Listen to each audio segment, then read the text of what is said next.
Regression use பண்ணி simple salary prediction பண்ணலாம். அதில வந்து என்கிட்ட ஒரு டேட்டா செட் இருக்கு. அது எக்ஸ்பீரியன்ஸ், சேலரிங்க 2 காலம் இருக்கு. ஜஸ்ட் 10 ரெக்கார்ட் சிம்பிளா ஒரு சேலரி ப்ரிடிக்ஷன் பண்றேன். ஸோ ஃபர்ஸ்ட் வந்து லைப்ரரிஸ் இம்போர்ட் பண்றேன். Import pandas as pd.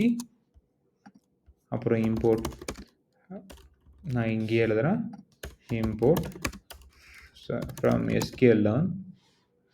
sklearn dot linear model import linear regression import பண்றேன். இப்போ டேட்டாவை ரீட் பண்றேன். data equal to pd.read.csv. என்ன ஃபைல் நேம்? என்கிட்ட வந்து demo.salary.csv hit enter. Data check பண்ணலாம். ஸோ என்கிட்ட வந்துருச்சு. டேட்டா வந்து நம்ம ரீட் பண்ணியாச்சு ஒரு வேரியபிளில். இதை வந்து எக்ஸ் அண்ட் ஒய் தனியாக ஸ்ப்ளிட் பண்ணுறேன்.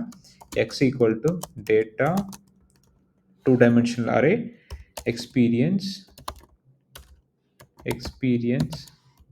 அடுத்து வந்து y data,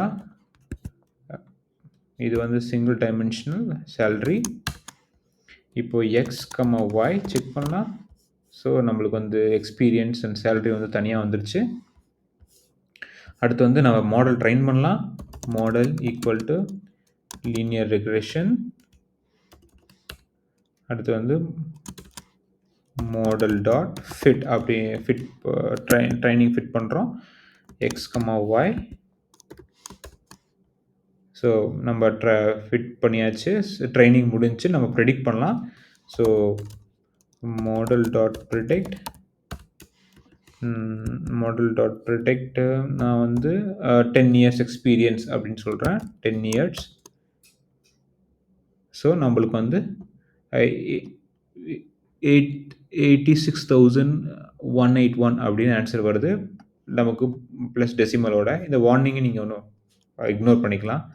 தேங்க்யூ ஃபார் வாட்சிங். மறக்காமல் இந்த சேனலை சப்ஸ்கிரைப் பண்ணுங்கள். வீடியோ லைக் பண்ண மறந்துடாதீங்க.